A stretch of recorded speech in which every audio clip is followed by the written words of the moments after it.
రాజకీయాల్లో ఎప్పుడు ఎవరి జీవితం ఎలా మరుపు తిరుగుతుంది అనేది ఊహించడం చాలా కష్టం. ప్రస్తుత సీఎం రేవంత్ రెడ్డి విషయంలో కూడా ఇలాగే జరిగింది. అప్పటి వరకు ఒక్కసారి కూడా రాష్ట్ర మంత్రిగా కూడా పనిచేయని రేవంత్ రెడ్డి గత అసెంబ్లీ ఎన్నికల్లో కాంగ్రెస్ గెలిచిన తర్వాత నేరుగా ముఖ్యమంత్రి సీట్లోనే కూర్చున్నారు. ఇక ఇప్పుడు తెలంగాణ రాజకీయాల్లో మరో నేత పరిస్థితి ఇంకోలా ఉంది.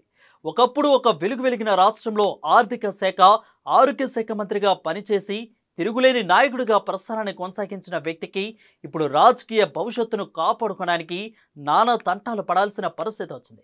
ఇంతకీ ఎవరా నేత అనే రాజకీయ భవిష్యత్తుకి వచ్చిన కష్టమేంటి?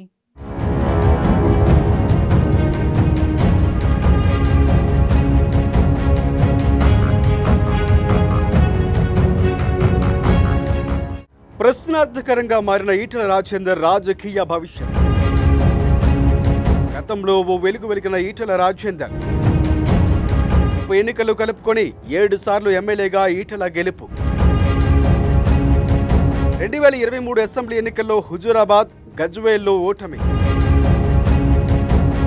మల్కాజ్గిరి సీటు గెలిచేందుకు కష్టపడుతున్న ఈటెల. సిట్టింగ్ ఎంపీ కోల్పోవద్దని సీఎం రేవంత్ వ్యూహాలు.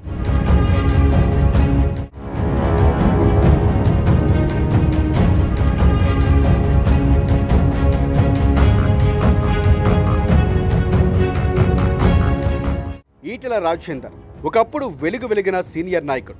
ఉప ఎన్నికలు కూడా కలుపుకునే వరుసగా 7 సార్లు ఎమ్మెల్యేగా గెలిచారు ఈటెల. బీఆర్ఎస్లో ఉన్నప్పుడు ఆయనకు తిరుగులేదు. ఆర్థిక మంత్రిగా, ఆరోగ్య మంత్రిగానూ పనిచేశారు. కానీ ఇప్పుడు ఈటెల రాజేందర్ పరిస్థితి వేరు. రాజకీయ జీవితాన్ని కాపాడుకోవడం కోసం నానా తంటాలు పడుతున్నారు ఈటెల. పొలిటికల్ కెరీర్ కొనసాగించడం కోసం తీవ్రంగా కష్టపడుతున్నారు.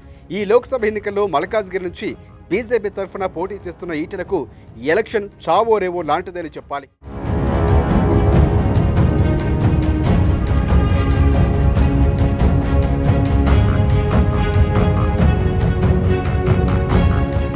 బీఆర్ఎస్లో ఉన్నప్పుడు ఈటెల రాజేందర్ స్థాయి వేరు.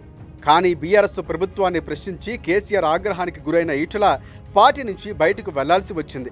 బీజేపీలో చేరి ఎమ్మెల్యే పదవికి రాజీనామా చేసిన ఆయన హుజూరాబాద్ ఉప ఎన్నికల్లో విజయ ఢంకా మోగించారు. ఇక దీంతో పార్టీ మారిన ఈటెలకు ఏ ఢోకా లేదని కనిపించింది. కానీ 2023 తెలంగాణ అసెంబ్లీ ఎన్నికల్లో సీన్ రివర్స్ అయింది. అప్పటి ముఖ్యమంత్రి కేసీఆర్ పై పోటీగా గజ్వేల్లో, మరోవైపు తన నియోజకవర్గం హుజూరాబాద్లో ఈటెల పోటీ చేశారు. కానీ 2 చోట్ల ఓడిపోవడంతో షాక్ తగిలిందని చెప్పాలి. రాజకీయ ప్రస్థానమే ఒక ప్రమాదంలో పడిపోయింది ఈటెల ప్రస్థానంలో.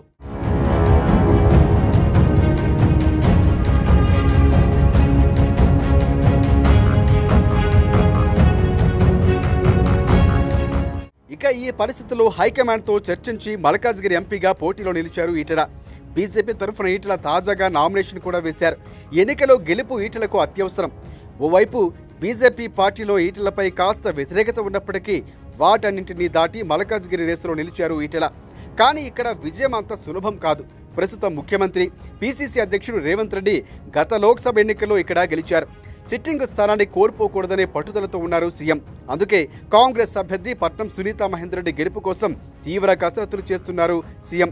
మరోవైపు అసెంబ్లీ ఎన్నికల్లో గ్రేటర్లో అద్భుత ఫలితాలు సాధించిన బీఆర్ఎస్ లోక్సభ స్థానాల్లోనూ పాగా వేయాలని చూస్తోంది. ఆ పార్టీ నుంచి నిలబడ్డ రాగిడి లక్ష్మారెడ్డి గెలిపే లక్ష్యంగా కొనసాగుతున్నారు. ఈ సవాళ్లను దాటి పోటీని అధిగమించి ఈటెల గెలుస్తారా అన్నది చూడాలి మరి.